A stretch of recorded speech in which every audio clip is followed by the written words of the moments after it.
posibilidad, ng tagumpay o kabiguan, ng ligaya o lungkot. Kaya marapat lamang na tanggapin si Jesus bilang tagapagligtas at Panginoon.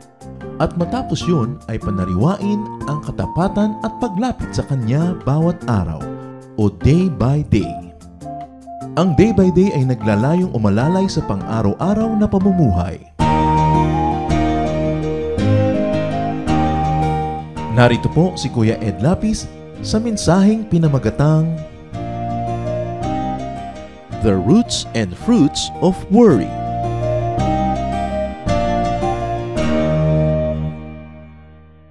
Isa sa malalaking cracks sa buhay ng tao, ang pagiging sobrang mamroblema.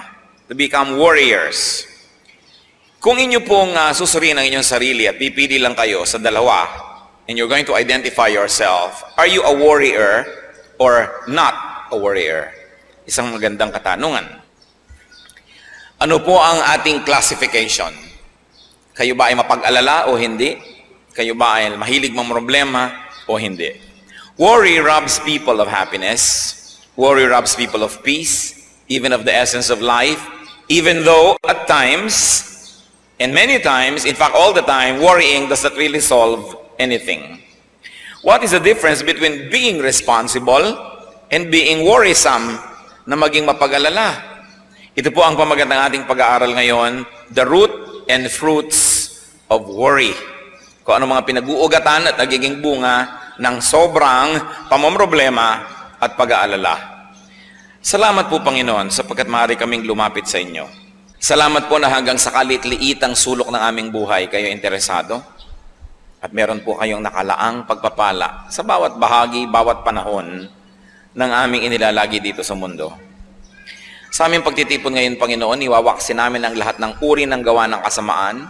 We reject, rebuke, and drive away in the name of Jesus any presence and any work of evil in our midst. We place ourselves under your custody, under your protection, under your loving care, O God. May you do your will, and may only your will be done in our midst right now. Panginoon, lubusin niyo po ang inyong tagumpay. Be victorious in our lives. Be victorious in this activity, and be victorious in the outcome of this activity. Sit on your throne of power, preside over this event, and let your will be done in our midst. Use your servant only as an instrument of your goodness, but let your mouth be the source of all the words that we will partake of. Let your throne be the source of all the grace that will flow into our lives. Patawarin niyo po kami sa aming mga kasalanan, anuman yun, Panginoon. Linisin niyo po kami. Paging dapatin niyo kaming tumanggap ng pagpapala. Ayaw namin na makipagniig sa inyo at pagkatapos ay wala kaming maiuwing pagpapala. Samahan niyo po kami at kayo po, Panginoon, nang siyang manguna. Speak with authority because you are King of Kings, Lord of Lords. And speak, Lord, so that as we hear your words, we get healed, we get strengthened, and we become more and more like your Son, Jesus. We ask you, Father, let your grace abound in our midst. In the name of Jesus, your Son, we pray. The root and the fruits of worry. Why should we worry? And what should we not worry about? At yan po ang ating unang pag-uusapan, what not to worry about. Matthew 6:25, therefore I tell you, do not worry about your life, what you will eat or drink, or about your body, what you will wear. Napakahalaga po na damnamin natin ang kahulugan ng mga salitang ito. Ang Panginoon ang nagsasabi nitong Matthew 6, buong chapter 6. At sabi niya, therefore I tell you, do not worry about your life, what you will eat or drink, or about your body, what you will wear. So do not worry about food and drink. Do not worry about clothes. In other words, do not worry about basic needs. Ano po ang dahilan? Why may we not worry? Because God knows you need this. Because God cares for you more than you care for yourself, and because God will provide. Matthew 6:26, in the same chapter, the Lord Jesus says, and tells us why we should not become worriers. Look at the birds of the air. They do not sow or reap or store away in barns, and yet your heavenly Father feeds them. Are you not much more valuable than they? Napakasimple po ng logic. Sa katunayan, ito na yata ang isa sa mga pinakamadalas na i-quote natin na verse, sapagkat sabi nga ng matatanda, ang paalalay gamot sa taong nakalilimot, dahil kahit na gaano karaming beses na pinag-uusapan at pinag-aaralan itong mga bagay na ito, ang nagiging ending pa rin, the people of God are warriors. Lagi pa rin nag-aalala, lagi pa rin namamroblema. Matthew 6:28-30. And why do you worry about clothes? See how the lilies of the field grow, they do not labor or spin. Yet I tell you, not even Solomon in all his splendor was dressed like one of these. If that is how God clothes the grass of the field, which is here today and tomorrow is thrown into the fire, will He not much more clothe you, O you of little faith? Sabi, bakit nag-aalala ka sa iyong susuotin? Ang mga damo ba gumagawa ng tela, nagtatahi ng damit? Pero hindi. Pero si Solomon, kahit ang yaman-yaman niya at pinagpala ng Diyos, kahit kailan, hindi nakapagbihis ng kasing ganda ng pananamit ng mga damong ito. Tamang-tama ang kulay, tamang-tama ang blending, ang harmony ng design. Sabi niya, kung yung damong buhay ngayon, bukas lanta na at sinisigan na lamang, dinadamitan ng maganda, ikaw pa kaya, taong maliit ang pagtitiwala.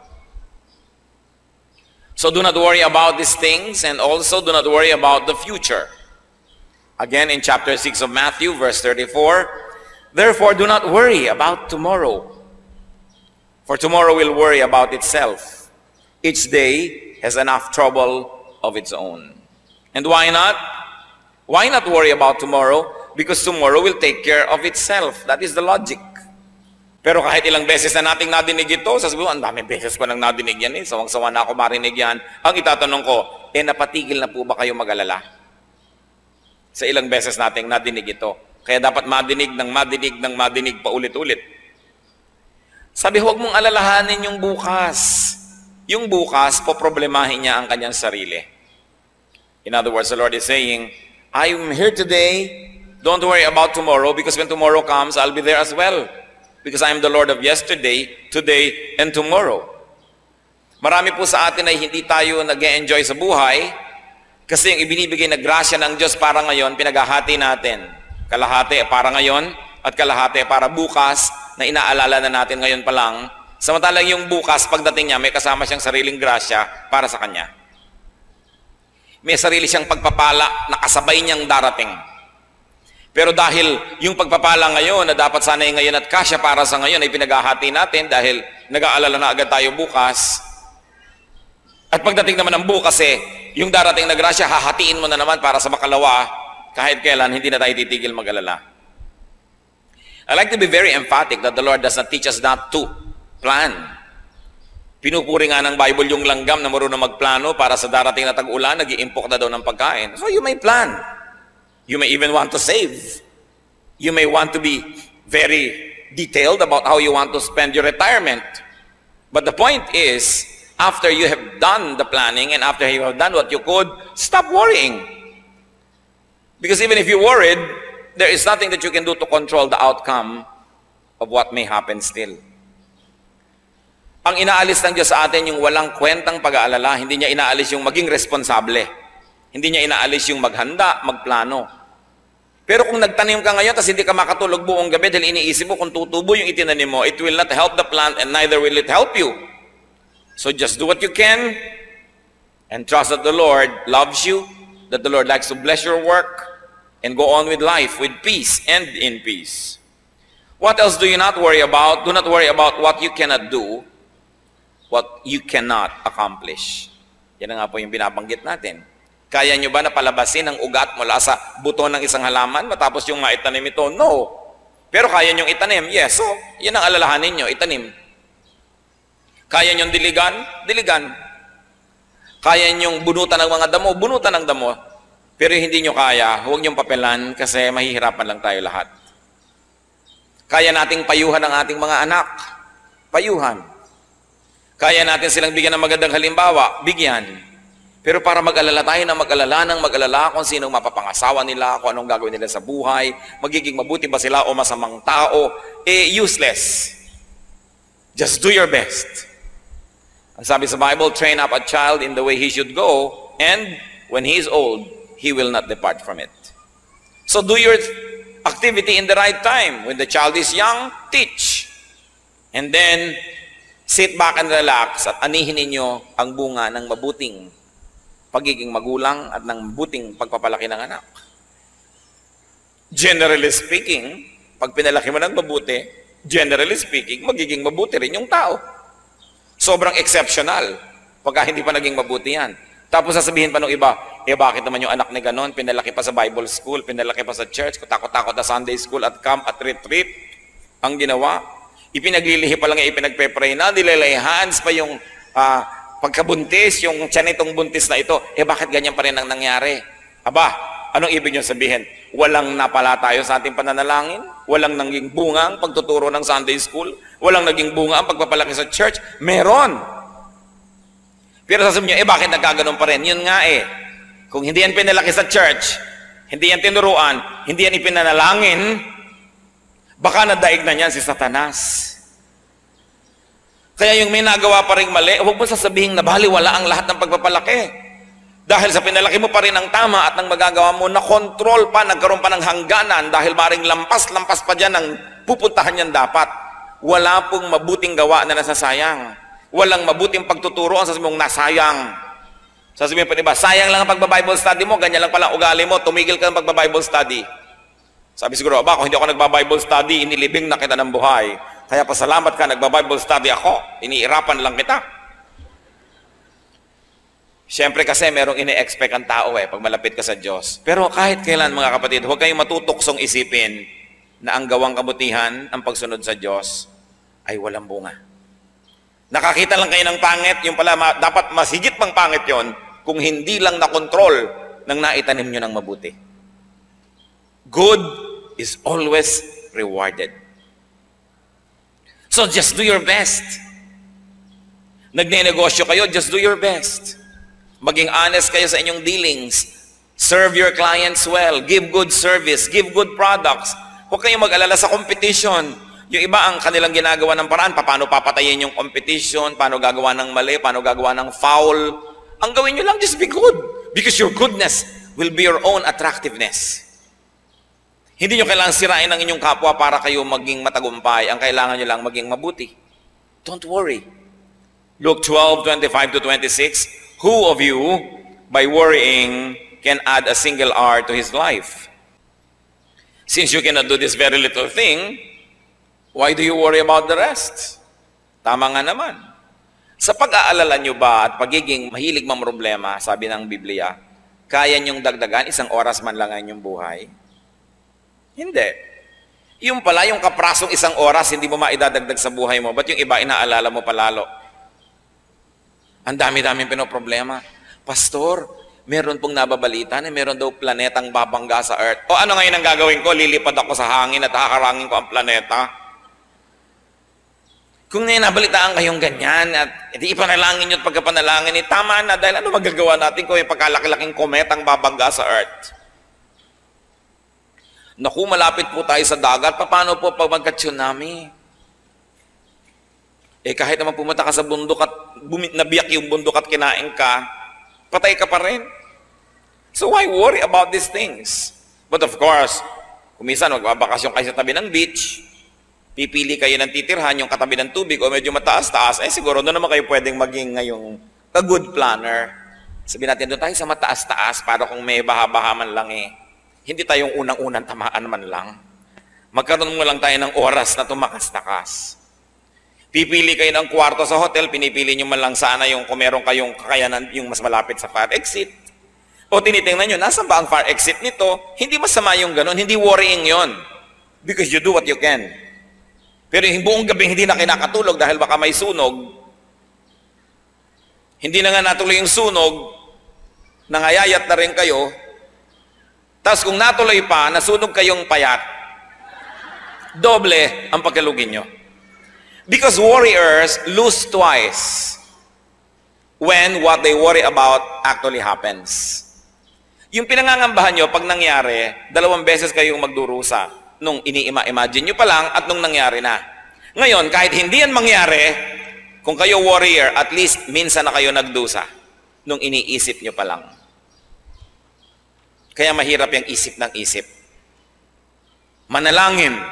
At pagkatapos manalangin, ipasa Diyos. Matapos magawa ang kayang gawin ng tao. Do not worry about non-essentials. Those that do not have lasting or eternal value, those that do not have impact on the spirit, pwede natin niyang masabing maliit na bagay. Mga kapatid, pagka hindi po mahalaga 5,000 years from now, hindi yun masyado mahalaga. Kaya hindi dapat masyadong alalahanin. Sabi ng Panginoon kay Martha, nung si Martha ay abalang-abala sa paggawa sa kusina because she wanted to serve her guests very well. Luke 10:41, the Lord said to Martha, Martha, Martha. The Lord answered, you are worried and upset about many things, but only one thing is needful. Sabi niya, marami kang iniisip masyado, iha. Isa lang ang mahalaga, at yun ang kabanalan, madinig ang salita ng Diyos. Kaya huwag mo nang masyadong alalahanin. Kung hindi masyadong maging maayos ang preparasyon mo ng pagkain para sa mga bisita, kung nakakain na sila ng pagsalita ng Diyos, yun ang mahalaga. Siyempre, hindi naman ibig sabihin, hindi na natin aayusin ang pakikitungo natin sa ating mga bisita, pero may hangganan. Napakarami ko na pong nakita na yung bahay nila, binubuksan nila for Bible study or for fellowship. Ang lahat na bless, puwera ang may-ari ng bahay. Kasi every 10 minutes tumatayo, pumupunta sa kusina. Every 5 minutes, magbubukas ng electric fan. Mag-check ng lamig ng kwarto. Ang daming inaasikaso. Hindi masama. Pero tulad ni Martha, sabi ni Lord, maraming bagay ang pinag-aalalahanan mo. Hayaan mo na yan. Isa lang ang tunay na mahalaga na makakain ng salita ng Diyos. Kung ito ang masasakripisyo dahil sa marami mong inaalala, huwag mo lang alalahanin ang mga bagay na yan. Kung minsan pupunta ka sa church pero inaalala mo ito, inaalala mo yun, ay hindi yata maganda yung damit ko, hindi yata ito ang gusto kong isuot. Yun ang sinasabing, many things are not needful. What is important is to grow in the Lord. What worry brings about? Ano ang bunga? Pinag-usapan po natin yung puno, yung ugat ng pag-aalala. Ano ang bunga nito? Ano ang naidudulot ng pag-aalala? Matthew 13:22, the one who received the seed that fell among the thorns is the man who hears the word, but the worries of this life and the deceitfulness of wealth choke it, making it unfruitful. Ilang daang libong beses na rin nating nadinig ang verse na ito. Ang pinag-uusapan dito, yung iba't ibang uri ng lupa na nahulugan, nataniman ng buto, ng seed. At dahil iba't iba ang napaghulugan nito at napagtaniman, iba't iba ang nangyari doon sa seed. May tumubo, namatay agad, may tumubo ng konti at maya-maya, tsaka pa lang siya namatay. Meron namang tumubo nga, hindi naman makalaki-laki, at meron namang namunga ng maganda. Sabi, depende sa pinagtaniman. At itong pinag-uusapan natin dito na buto, yung salita daw ng Diyos, napatanim sa puso ng isang tao. Maaring ang pagiging banal, ang pamumuhay ng makadiyos, napatanim sa puso niya at gusto niyang gawin. O ang paglilingkod sa Diyos, ang ministry, napatanim sa puso niya, gusto niyang gawin, ginagawa niya. Pero, nagtubuan yung mga kotak-kotakot na mga dawag at mga damo at mga tinik, mga siit. Natalo yung halaman. Buhay nga, pero hindi naman namumunga. So ikaw, nagpasya ka na maging makadiyos, tapos naging maalalahanin ka na naman, teka, kung magiging makadiyos lang ako, hindi ako gagawa ng ibang paraan, paano ako yayaman? Sabi that the deceitfulness of wealth, choke it. Paano ko yayaman? Paano ko maa-afford ang mahal na mga school para sa aking mga anak? Paano ko sila maibabakasyon sa Palawan, sa Bohol, sa Baguio? Paano ko ibibili ko ang asawa ng mga hikaw na umiilaw-ilaw na parang traffic light? Paano kami magkakakotse? So ngayon, yung naging determination mo na, naging makadiyos, itatapon mo na naman dahil I have to make compromises. Kailangan akong gumawa ng paraan eh. At yun namang mga nagpasya na maglilingkod sa Diyos, biglang nag-isip na naman, kung lagi na lang ako maglilingkod sa Diyos, nababawasan ng oras ko para sa sideline. Nababawasan ng oras ko para sa ibang mga pwede kong magawang ikayayaman ko. So, saka na lang yung paglilingkod, balik na naman ako sa paggawa ng pakayamanan. Itong sinasabi ng Panginoon, the deceitfulness of wealth, choke it, making it unfruitful. And why was wealth able to deceive? Because the person was worrying. The moment you open your window to worry, parang hangin yan, papasok na. Maraming kasama. Parang meron kang isang inimbita, ang dami niyang kasama. Pag meron kang isang pinayagan na makapasok sa buhay mo, ang dami niyang kasama. Di ba alam nyo yan? Inibig nyo lamang itong isang lalaking ito, nung naging asawa nyo na, ang daming kasama. Ang nanay niya, ang tatay niya, ang mga kapatid niya, ang lahat-lahat. Inibig nyo lang itong babaeng ito, yung pala kayo magpapakaalala ng mga kapatid niya pagkatapos. Kasi nung pumasok siya sa buhay nyo, ang dami niyang kasama. Kaya iniingatan natin kung sino pinapapasok sa buhay natin. Pag pinapasok po natin sa ating isip at puso ang pag-aalala, marami rin siyang kasama. Mga pandaraya ng sanlibutan, pananakot ni Satanas, yan ngayon ang bablockmail sa lahat para kalimutan ang ating pagiging makadiyos, talikuran ng ating mga pangako sa Diyos dahil tayo nagiging sobrang maalalahanin. So what are the fruits of worry? Just like what we have read, worry chokes. Sumasakal. Worry binds, worry kills. Worry also defocuses from God. And it focuses on the negative. In fact, it focuses on Satan. Mga kapatid, makinig kayo mabuti. Pag tayo nag-uumpisa na mag-alala, hindi na tayo nakatingin sa Diyos nun. Nakatingin na tayo doon sa problema. Pag tinitigan nyo ang problema, lalaki yan ng lalaki at tayo'y liliit ng liliit. Huwag niyong tititigan ang problema, ang titigan nyo ang Diyos na mas malaking hindi hamak kesa sa problema. Pag tinitigan natin yung nakakatakot, lalong lumalakas ang loob nun, lalong nananakot. Pero dapat ang tititigan natin yung Diyos, who is Lord of Lords, who is King of Kings. And you must never forget that in the name of Jesus, every knee will bow in heaven, on earth, and under the earth. Ito ang gusto kong hamon sa ating lahat. Sukatin natin ang bawat sarili natin. Tandaan nyo, oras na nag-aalala na kayo, di na kayo nakatingin sa Diyos. Kaya alalahanin ng Diyos. Alalahanin ang kanyang mga pangako, ang kanyang mga salita, ang kanyang mga ginawa, ang ginawa ng Panginoon sa lupa, ang mga iniwan niya at binitaw ang mga pangako, ang kanyang salita. Mabubuo muli ang ating determinasyon na sa kanya umasa. But remember, hindi lang yung religion na parang nakakalasing, na wala ka nang ginagawa kundi magdasal, wala ka nang ginagawa kundi umasa ng himala. Hindi yon. Ginagawa natin ang kaya nating gawin, at ipinasa sa Diyos ang magiging bunga. Pero hindi pwedeng sa umpisa lang, ipinapasa Diyos mo na.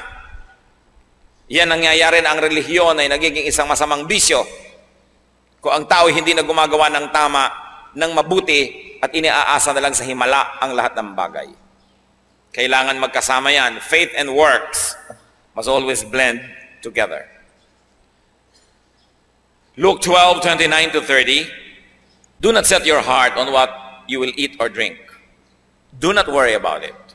For the pagan world runs after all such things, and your Father knows that you need them. Sabi niya, alam niyo kung sino lang ang dapat nag-aalala kung may kakainin pa sila, kung mabubuhay pa sila, dapat niyo lang mga taong walang Diyos. Sapagkat yung mga taong walang Diyos, walang aasahan, walang pinanghahawakan, sa kanila lang bagay ang pag-aalala.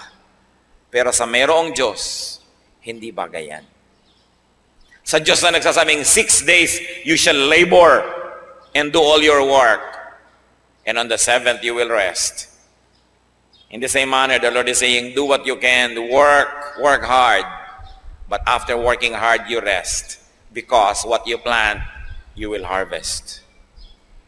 Kung anong itinanim mo, aanihin mo rin. Sabi, hindi bagay sa inyo na mayroong mga Kristo sa puso ang pag-aalala. What else does worry bring about? Worry drains energy. Naranasan nyo na ba na managinip na hinahabol kayo ng kung ano man o sino man? At nung nagising kayo, kahit sa totoo lang, nakahiga lang naman kayo, kayo'y pagod na pagod. Naranasan nyo na bang nanaginip kayong kayo ay nalulunod? At nung nagising kayo, talaga namang habol-habol nyo ang inyong hininga. Naranasan nyo na bang managinip na merong nakatatakot na bagay at nung nagising kayo, talagang takot na takot kayo? Panaginip lang yon, hindi yon totoo. Ganon din ang pag-alala. Kahit hindi totoo ang ini-imagine ninyo, para na ring totoo ang effect sa inyong katawan. Parang selos. Naranasan niyo na ba magselos? Naaalala niyo si Mr. o si Mrs. o maaalala mo si boyfriend o si girlfriend na may ibang kasama? At dahil makulay ang iyong imahinasyon, pati ang kanilang iniinom na buko, alam na alam mo ang korte. Pati yung kortina sa kanilang likuran ay alam na alam mo. At parang kanilang ginagawang pagsusuyuan ay alam na alam mo ang detalye. At tapos nagiinit na ang iyong tenga, at tumitirik na ang iyong buhok, at lumalabas ang iyong mga pangil at mga kaliskis. At galit na galit ka na at tumatahip ang dibdib mo. Pero ang totoo lang nasa isip mo pa lang yon. Yan ang power ng imagination. Kaya dapat yung pag-imagine natin, mga kapatid, ginagamit natin doon sa positive. Yung iniisip mo kung paano ka bubuti sa buhay, anong magagawa mong mabuti sa lipunan, yung kabanalang magagawa mo, iniisip mo pa lamang nag-uumpisa na mangyari. Pero yung negative, iniisip mo pa lang, umaani na ang katawan mo ng napakaraming lason. Kaya ang lagi sinasabi ni Lord yung, do not commit the sins of the mind. The sin of imagination. Because even if it doesn't become physically real, the effects will already be toxic to you. Apektado ka na agad niyan. So, it drains energy. Nakakawala ng lakas ang pag-aalala. Proverbs 12:25, an anxious heart weighs a man down. Yang pusong maraming dala, mabigat na mga dalahin, nakikita mo sa muka, nakikita mo sa katawan ng tao. Kasi kahit po hindi totoo yung mangyari, pag sa mind mo nangyari na, nagkakaroon na ng chemical changes in your blood. Nagkakaroon na ng changes sa ating katawan and it becomes difficult for our body to bear it. That's why Satan wants you to worry. Because Satan is a thief. He comes only to steal, kill, destroy. That's why he wants you to worry. He gives you all reasons to worry. And then he sends people to you to whisper things into your ears to make you worry. Nararanasan nyo ba na tahimik ang inyong buhay, ang saya-saya nyo, may darating na tao, ang dadalhin lang niya, nakakapag-alala, pero wala naman siyang dalang solusyon? Avoid such people. Worry destroys faith in God. As we have said, you begin to focus on the problem, not on the solution. You begin to focus on the negative, not on the positive, not on the power of God. So it destroys confidence in God. And without faith, it is impossible to please God. And if God is not pleased, His blessings will be withheld. That's why Satan wants you to worry, because when you worry, you lose faith. When you lose faith, you lose your connection to God. And then He begins to corner you. And He begins to play with your life. That's why Satan wants you to worry. Worry gives the devil space. Kaya sabi sa Ephesians 4:27, do not give the devil a foothold. Huwag mong bibigyan si Satanas ng kahit konting espasyo. Dahil makakagawa siya ng paraan na pag nakapasok na siya sa iyong puso, palakihin ng espasyo na yun. And worry gives the devil a foothold. How not to worry then? Paano? Jeremiah 17:7-8. But blessed is the man who trusts in the Lord, whose confidence is in Him. He will be like a tree planted by the water that sends out its roots by the stream. It does not fear when heat comes. Its leaves are always green. It has no worries in a year of drought and never fails to bear fruit. What is the way to blessedness? Sinasabi dyan, trust in the Lord. Why do we worry? Because we trust in ourselves, and we know that we ourselves cannot be that powerful to contain and to solve our problems. Why do we worry? Because we trust in other people. Then, the complicating worry is, what if those people left us? What if they do not come on time? What if they fail us? Then you worry. We worry because we trust in things. We say, I am okay because I have a lot of money. We are okay because we have a good house, because we have this, because we have that. So what is the complicating problem? Hindi ka natitigil magbantay ng kayamanan mo, ng bahay mo, ng bagay mo, kasi doon ka na nakaasa. Nakaasa ang iyong prestige sa magandang kotse, kaya konting gas-gas lang, pinaproblema mo na. Ang layo-layo sa bituka. Nakikipag-away ka dahil nagasgasan yung kotse mo. Dahil ano ba yun? Inaasahan mo na yun ang magbibigay ng ningning sa iyong pangalan? Kasi kung sinasabi mo lang, ito ang magbibigay sa akin ng transportasyon so that I could travel from point A to point B, ano ba naman konting bangas dyan, konting ukad dyan, basta't umaandar ka at safe ka. Pero dahil siguro marami kang ibang inaasahan na ibibigay sa iyo ng ganda nun, kaya ka ngayon naman problema. May dumaan lang na konting tricycle, nakatingin ka, baka magasgas ang kotse mo. Kaya nakikita mo mga taong barong Tagalog pa daw, naka-Amerikana, halos magbakbakan doon sa sulok, sa isang kanto, at yung nakahambalang ang sasakyan nila, inabala nila ang buong syudad dahil nagkagalusan ng konti. Hindi pa tinamaan ang katawan nun, kotse pa lang, nagpapataya na. Ano pa kung yung kamay niya ay nadurog? Marami kasi tayong ginagawang at minamanufacture na problema. Kanino po ba tayo nagtitiwala? Pag ipinagtiwala nyo na ang ligaya nyo sa buhay sa isang tao, kahit pa asawa nyo yon, anak nyo yon, magulang nyo yon, at siya na ang pinagtitiwalaan nyo, magbibigay sa inyo ng mga kailangan nyo at kaligayahan at lahat-lahat, ano nangyayari? You become possessive. Kaya yung taong walang iniibig, tayapa ang buhay. Subukan yung ma-inlove at napakarami kayong magiging worry, nag-aalala kayo, nagseselos kayo. Mapatingin lang sa iba, nag-aalala na kayo. Kung ano-ano na, kaya kung ano-anong operasyon na ang ginagawa sa muka dahil tingin ng asawa sa iba. Sabi mo, di tumingin ka nga, bahala ka, basta nagagandahan sa akin ng Diyos, ginagawa ko ang best.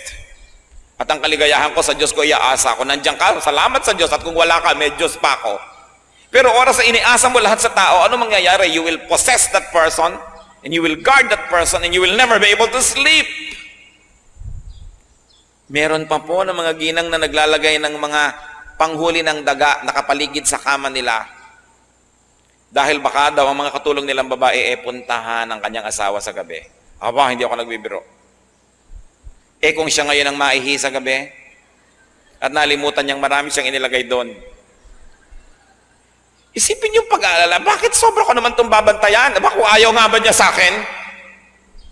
Di we both lose? Pero yung para ka lagi naghahabol, check ka ng check, nasan ka na, wala ka na sariling buhay nun. Why? Dahil iniasa mo na ang iyong kaligayahan sa iba, na yung pag-ibig lang niya ang makakabigay sa iyo ng buhay. Kaya sinasabi ng Bible, love the Lord your God with all your heart and with all your soul and with all your mind.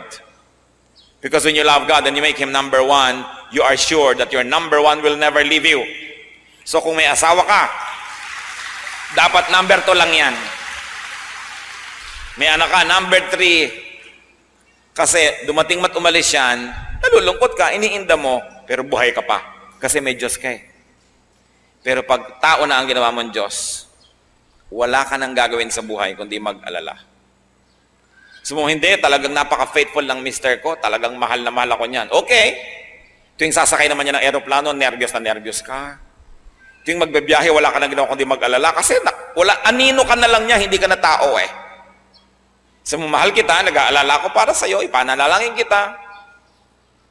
Ayoko pa sanang kunin ka ng Panginoon, sana kunin tayo sabay, magka-holding hands. Pero kung kinuha ka na, malulungkot ako siyempre, pero ipagtitiwala kita sa Diyos at ipagtitiwala ko pa rin ang sarili ko sa Diyos. Yan ang pinagkaiba ng may Diyos. Kaya sabi ni Lord, bakit kayo nag-aalala na parang wala kayong Diyos? These things belong to pagans. But for people who have God in their hearts, you are stable. Nauuga ka lang ng konti. Nawalan ka ng kayamanan, nauuga ka ng konti. Nawala ang mahal natin sa buhay, nauuga ka ng konti. Kasi ang tibay-tibay ng Diyos na nasa kalooban mo. Kaya ang gusto ng Diyos, number one siya eh. Hindi para dahil lagi na lang siya gusto niyang sikat siya. Kasi alam niya, kawawa tayo pag ginawa natin na tao lang o bagay lang ang number one ng buhay natin. Dahil yun talaga mapanganib ang iyong kalagayan. Kasi ang number one mo ay maaari kang iwan at di ka man iwan, maaari siyang mawala. Gusto man niya o hindi. Kawawa ka. Fall in love with Jesus. Continue to develop your loving relationship with Jesus. It will correct your all other loving relationships with people, with things, even with your pets. Malalagay sa tamang lugar ang lahat and you will become stable. Nagiging matining ang loob ng isang taong may pag-ibig sa Diyos. At ang pag-ibig sa Diyos, ang pakikipag-ibigan sa Diyos ay pumupuno ng lahat ng kulang ng puso ng tao. But inside every man's heart is a God-sized vacuum that only God can fill. That even if you had people, if you had things, if that vacuum for God is not filled, you will always be empty.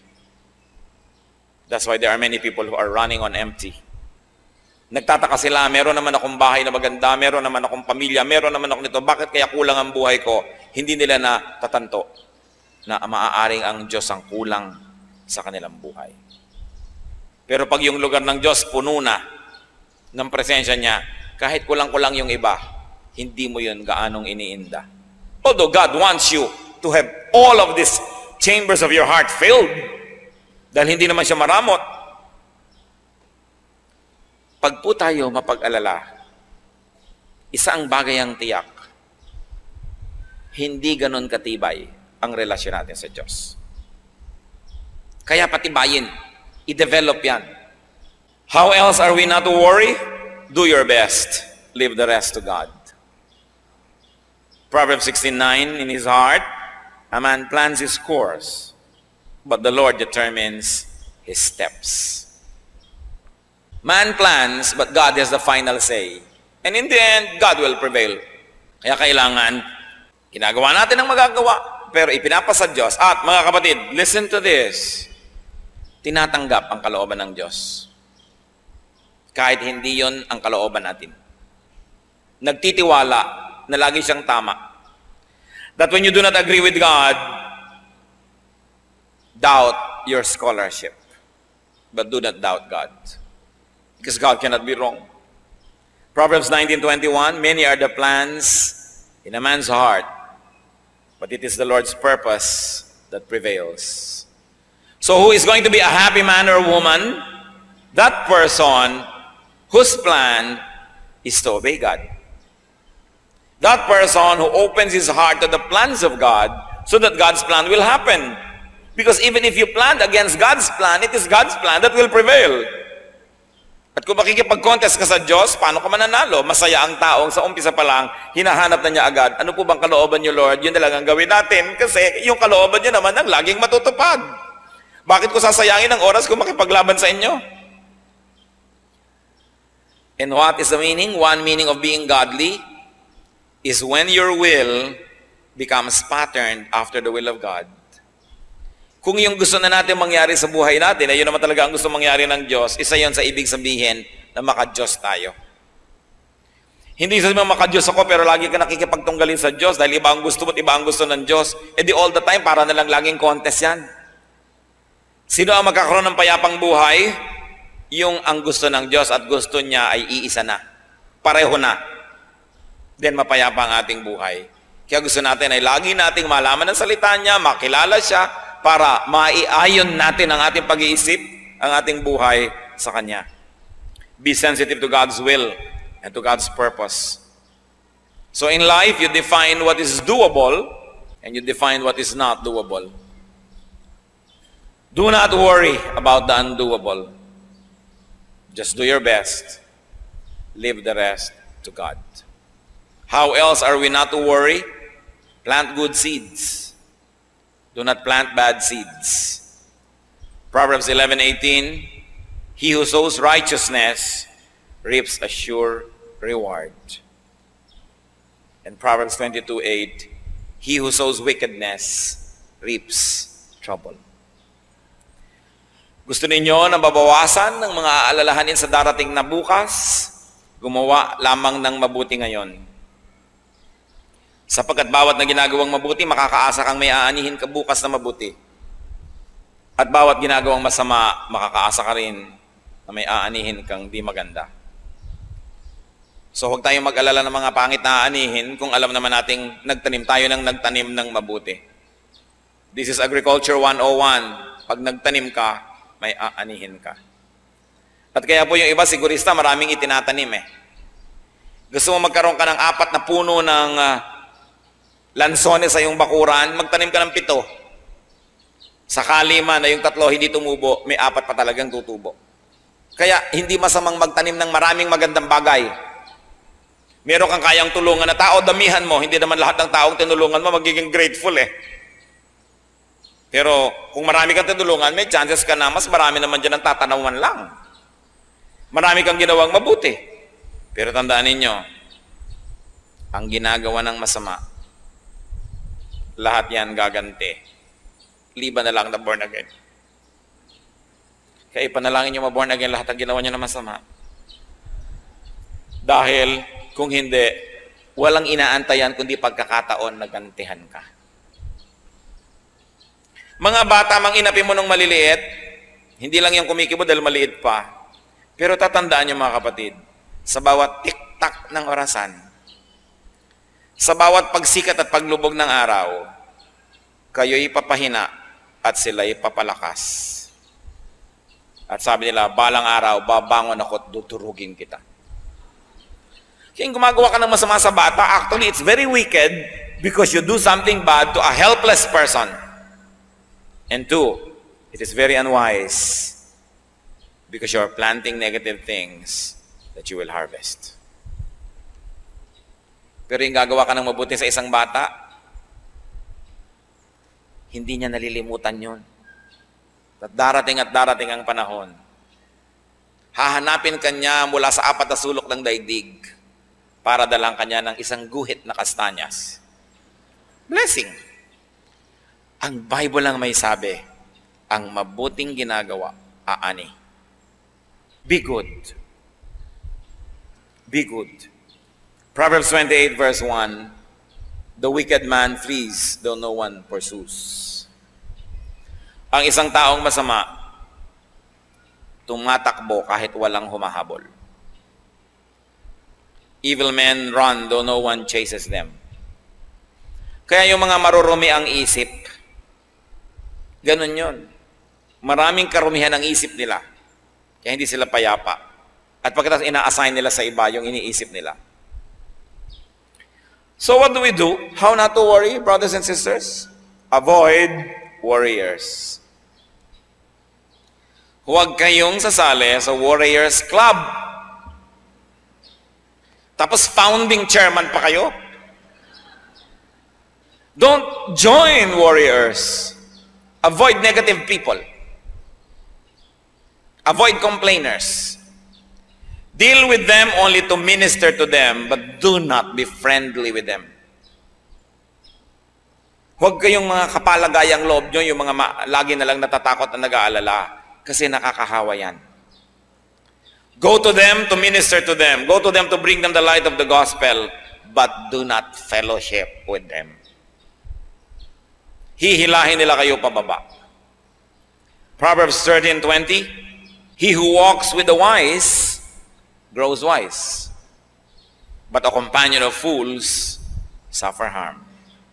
And worrying is foolishness. Fools worry a lot. Wise people do what they can and then trust God. So sabi niya ganun, huwag kang makiwarkada sa mga ganyan. Remember God's goodness. Remember to be thankful. to God. Remember God's track record and you will have nothing to worry about. Alam natin yung nasukol ang mga Israelites, ng mga Egyptians sa tabi ng pampang ng dagat, sasalakayin na sila, nag-worry sila. Pero ito yung binabasa natin yun, hindi tayo nag-worry kasi alam natin yung ending nahati yung dagat, nakatawid sila. Ang nag-worry lang yung nabuhay ng panahon na yon na hindi pa nila alam na hahatiin. Pero tayo alam na natin hinati ang dagat. Alam na natin na marami nang nilutas na problema ang Diyos para sa mga tao. Alam na natin na inilubog man niya ang buong daigdig, pinalutang naman niya yung sasakyan ni Noah at ang pamilya ni Noah ay nakaligtas sapagkat nalulugod siya sa pamilya na yon. Alam na natin na nagdiliman sa Ehipto, yung lugar ng Goshen na tirahan ng mga Israelites ay maliwanag. At alam na natin na pinatayman ang lahat ng panganay na anak ng mga pamilya sa Ehipto na iligtas sa mga panganay na anak ng mga Israelita. Alam na natin na ang Diyos marunong mag-exempt, marunong lumundag ang kanyang mga parusa kung nais kang paiwasan ng Diyos. So sino lang ang dapat nating bigyan ng kasiyahan? Ang Diyos. Sapagkat kung siya'y nasisiyahan, mahirap ba sa Kanya na tayo pagpalain? Sino ang makakapigil sa Diyos kung gusto Kanyang pagpalain? At sino naman makakapilit sa Kanya kung ayaw Niya? So sa halip na mag-alala, ang gawin natin ang kalugod-lugod sa Diyos at siya ang bahala sa atin.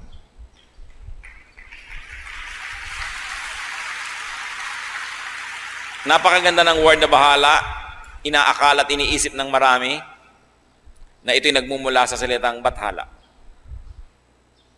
Kaya hindi ito yung sinasabi ng mga tao na bad traits of the Filipino, bahala na habit, as if it's kesera-sera. What will be, will be. Kesera-sera ba yung bahala? Pag sinabi ng kuya mo, namatay ang mga magulang mo, sabi ng kuya mo sa'yo, akong bahala sa'yo, ibig sabihin ba no? Kesera-sera? So, I'll be responsible for you. Pag sinabi mo sa tiyo mo, tiyo, kayo na pong bahala sa amin, ang ibig mo sabihin nung kesera-sera, kahit anong what will be, will be, sabi mo, kayo na pong mag-alaga sa amin.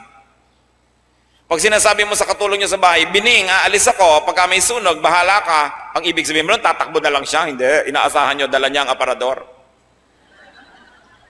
Inaasahan nyo, pag bumaha, lulutasin niya yung problema.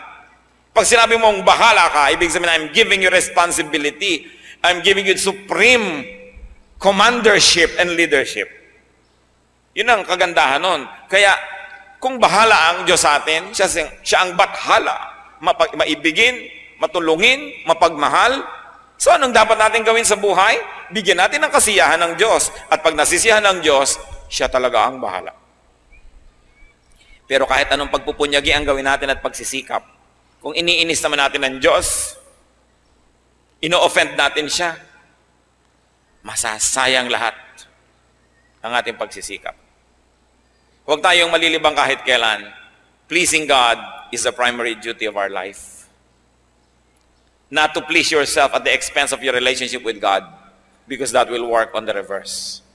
Psalm 31:19. How great is your goodness, which you have stored up for those who fear you, which you bestow in the sight of men, on those who take refuge in you. Worry is like a tree. It has roots. Uproot it and it will wither. Uproot the tree and you will not have to harvest and to eat poisonous fruits. Sino po sa atin ang mahilig mag-alala? Yumuko tayo sa Panginoon at makipagtuos. We have to be set free from the deceptions of darkness. Mga pag-alala lang, wala namang nangyayari, wala namang magandang bunga. Pinapalungkot lang tayo lalo, ginugulo tayo. Unang-una, ipatawad mo, Panginoon, sa amin ang pagiging mapag-alala. Nangangahulugan itong kami tumitig sa iba't hindi sa inyo. Patawarin niyo po. Ang bawat isang ngayon ay kumikilala nito, tumihingi ng tawad. Kahabagan mo po. Bigyan nyo ng linaw ang pag-iisip na makilala ang dapat kilalanin, maunawaan ang dapat maunawaan, makita ang liwanag ng iyong salita, the logic of your promises, O God. May we connect the dots and may we see how to apply in practical terms all the lofty ideals of Scripture and all of these wonderful ideas that are in your book the Bible. Lord, let your truth live in our hearts. Maging totoo sa aming pag-iisip, sa aming pagkilos at paggawa, ang mga katotohanang pinag-aaralan namin sa tuwina. Set your people free, O God, from this needless spirit of worry. And if there's anybody here who's being a worrier, comes from the evil one, in the name of Jesus, we reject your work, Satan. In the name of Jesus, we set the people of God free from your needless torture. And we set ourselves free to receive the grace, the peace, the wisdom that comes from God. Pinuputol namin ang aming kaugnayan sa anumang masasamang espiritu. At kung pagiging maaalalahanin ay nagmula sa mga minanang masasamang ugali sa mga kamag-anak, mga aring mga minana na relasyon sa mga masasamang espiritu, sa pangalan ng Panginoong Jesus, ngayon pinuputol namin ito. We wash ourselves with the blood of Jesus and declare ourselves your people, not pagans. Therefore, worry is not for us because we have you as our living God. O God, let your light shine upon these people. Let your face shine mightily and powerfully upon us. At nawa ang kaliwanagan mo ang magbigay sa amin ng kalayaan mula sa gawa ng kadiliman. At tuwing darating ang panahon na matutokso ang iyong mga anak na muling maging mapag-alala, Panginoon, ipaalala mo, kayo ang nangangasiwa, kayo ang Diyos, kayo'y nakaupo sa inyong trono at kayo'y Diyos ng mga Diyos at hari ng mga hari. Kayo ang solusyon, kayo ang sagot sa aming mga tanong at mga suliranin. Huwag kami kahit kailan magtiwala sa sarili lamang o sa kapwa-tao lamang o sa mga bagay lamang, kundi sa iyo kami lagi magtiwala. Palayain mo ang iyong mga anak, Panginoon, at nawa sa mga nalalabi pang araw na ipahihiram mo sa amin sa maiksing buhay na ito, malaman namin ang ibig sabihin ng tiwasay na pag-iisip. Malaman namin ang ibig sabihin ng payapang buhay. Kahit lahat ng gusto namin ay wala dyan, kahit maraming sa tingin namin ay kulang, yung kapayapaan mo ang pumuno sa amin at yung pagtitiwala sa iyo ang magbigay sa amin, Panginoon, ng tibay ng loob. Palayain mo ang iyong mga anak, alang-alang sa dugo ni Kristo na ibinubo para sa iyong mga anak, Panginoon. Hugasan mo kami mula sa aming mga karumihan. Palakasin mo kami mula sa aming mga kahinaan. Hanguin mo kami, Panginoon, sa mga kinasadlakang mga suliranin at mga pag-aalala. At nawa, Panginoon, in whatever station in life, in whatever amount of blessedness you allow us to have, may we continue to focus on you and may we rely on you alone. We rebuke your work, darkness. We rebuke your work, Satan, in the name of Jesus Christ, our living God. We declare ourselves the people of God. Therefore, entitled to the promises of God. Mga kapatid, angkinin ninyo ang mga pangako ng Diyos. Huwag kayong padaya kahit kanino man, kahit kailan man. Mabuhay kayong may kapayapaan at ang ating unahin, ang ating pagiging makadiyos, ang pagtrabaho ng tama at ang pagpapala ng Diyos di magkukulang ayon sa kanyang mga pangako. Salamat po, Ama. Salamat sa pagpapalaya mo sa iyong mga anak ni kailanman sa buhay na ito. Huwag mo kaming payagang madaya muli ng pag-aalala. Turuan mo kami, Panginoon, sa iyo lang humawak, sa iyo lang sumunod, sapagkat kayo'y mapagmahal at kayo ay Diyos namin. Salamat sa iyong presensya. Salamat, Ama, sa pangalan ng iyong anak na si Jesus.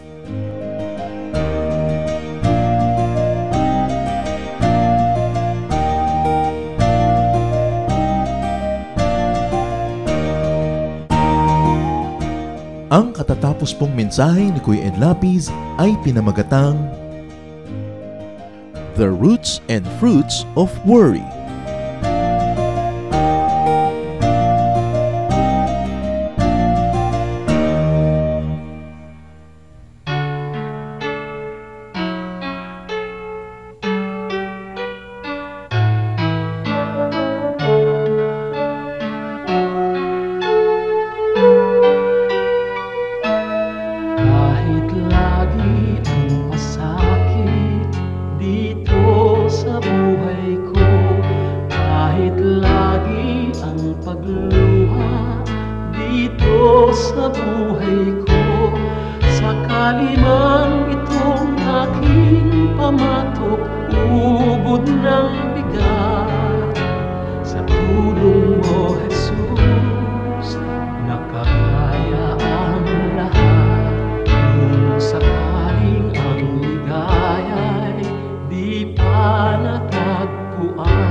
Sakaling ang ginhaway di pa nakakamtan Sa piling mo, Jesus, ako ay lagi nang nakatanaw.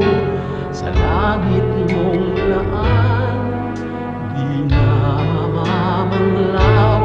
Pagtitiis, pagtitiis ang kailangan kong mabatid. Kaya't ikaw, Panginoon, ang aking tutularan. Pagtitiis, pagtitiis ang kailangan kong mabatid. Ang buhay ko ay lalago kung mayroong pagtitiis.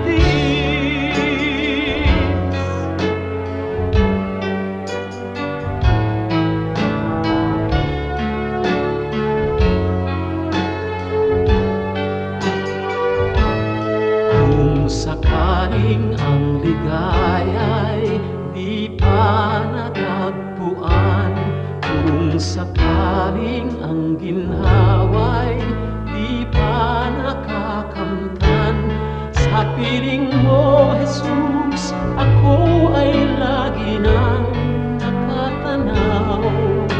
Sa langit mong laan, di na mamamanglaw.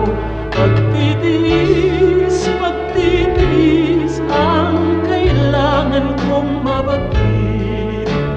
Kaya't ikaw, Panginoon, ang aking tutularan. Pagtitiis, pagtitiis ang kailangan kong mabatid.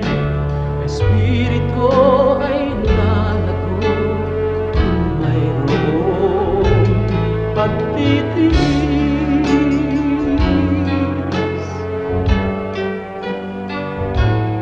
Pagtitiis.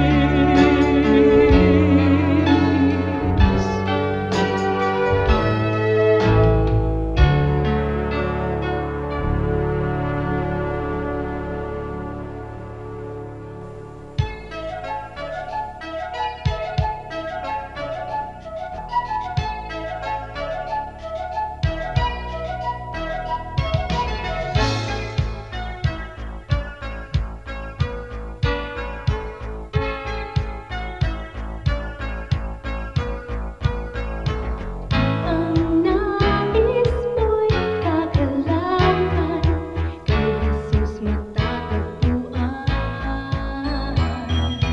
Kagalakang di pagmamaliw, ngayon at magpakailanman. Kahit sa kabila man ang iyong pagdurusa, kung siya ang kasama, ay kayang magsaya.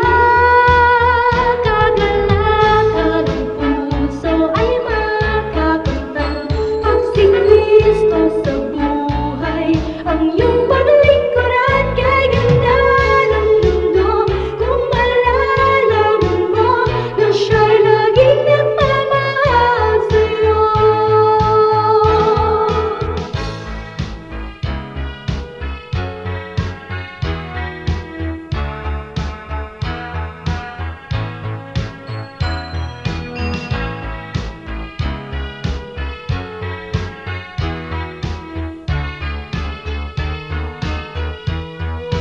Kahit sa kabila man ang iyong pagdurusa, kung siya ang kasama, ay kayang magsaya. Kagalakan ang puso ay makakamtan, pag si Kristo sa buhay ang iyong paglingkuran. Kay ganda ng mundo, kung malalaman mo na siya'y laging naghihintay sa'yo. Kay ganda ng mundo, kung malalaman mo na siya'y laging nagmamahal sa'yo.